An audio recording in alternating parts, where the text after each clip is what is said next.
Hi, my name is Gautam.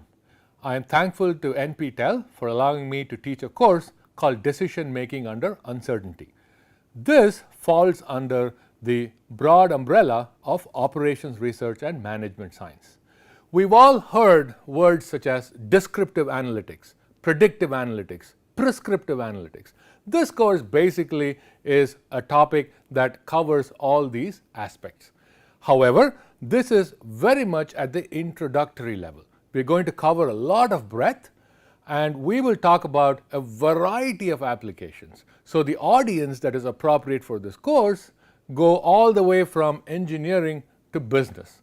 This course has a prerequisite of elementary probability and statistics. In particular, something that involves a little bit of calculus. And this course will help you develop foundations in decision making through the use of data science. We will look at examples from very familiar situations, such as topics like retail. We all go to stores all the time.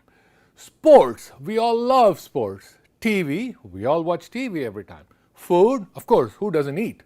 And we will look at a lot of personal life situations. So situations that we're all familiar with, we will discuss various decision making strategies, and in all these situations there will be some level of uncertainty.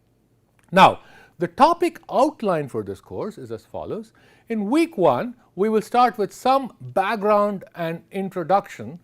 We will talk about some example situations where we would be having to make some decisions under uncertainty, and then talk a little bit about topics such as probability, random variables, expectations, variance, etc.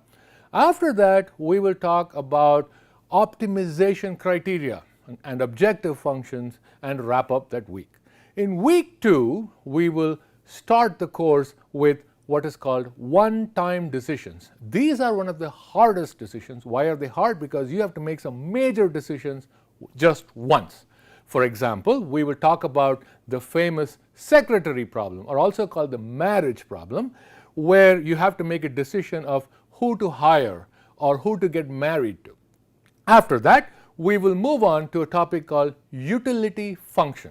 This allows us to make sure that we have various objectives trapped into a single function.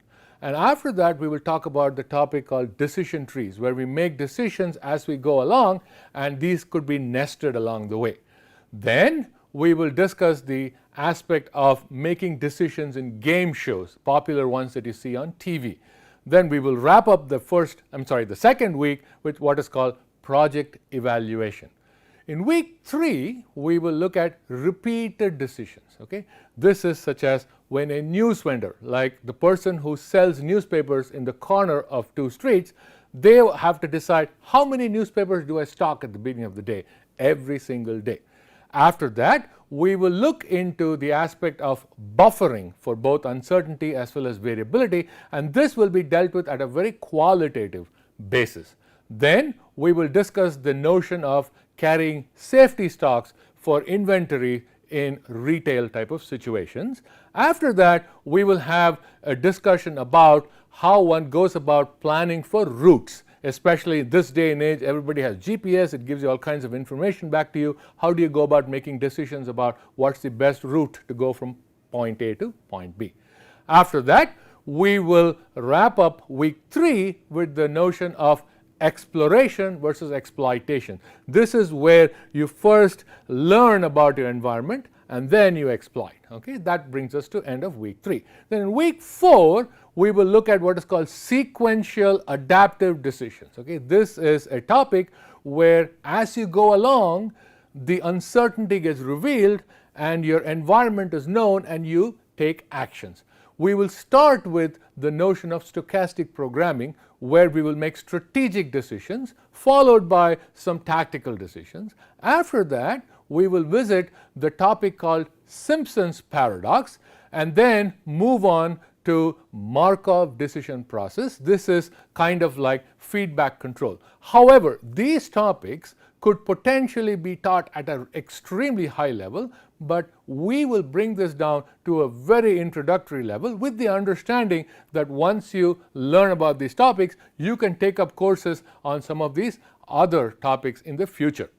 Now, I have to say one thing that differentiates this course from some of the other courses that I have at least taught. One is the topics are such that they're very independent. One topic has very little to do with the next topic, has very little to do with the third topic, and so on. As a student, the nice thing about that is that if one topic is a little bit rough, you can say, okay, this will end and something nice will happen next. And then you'll go back and start to work on that topic and do well. Now, this course uses not only a little bit of skills in mathematics, it also uses some software. In particular, I'm going to be using a freeware called Octave.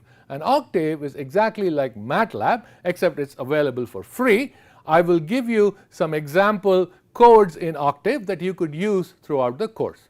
At the end of the course, as a student, you could ask, so what am I going to get after learning this material?